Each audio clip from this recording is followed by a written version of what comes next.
interstellar space, the atoms in there are always different in density from the atoms that are contained in a solar system. That shows that the God of a solar system has surrounded that portion of space with his energy. That is the field of his creation.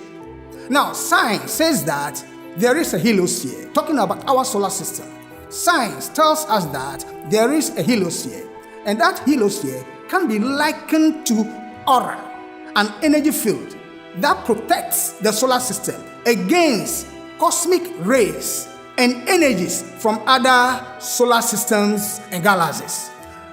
NASA provides us with an illustration that depicts the layers of the heliosphere. Now, if you look at this picture, you can see the sun at the center, but there is an energy field that goes beyond the sun in the center. That is the heliosphere. That is more or less the aura surrounding or within our solar system. Now compare this with the human being.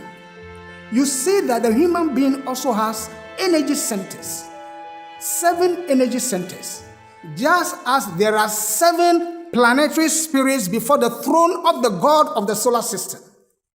With time, we're going to talk more about this phenomenon when we talk about as below, so above, and as above, so below. The other way to put it is as above, so below, and as below, so above. We'll give more detailed information about it.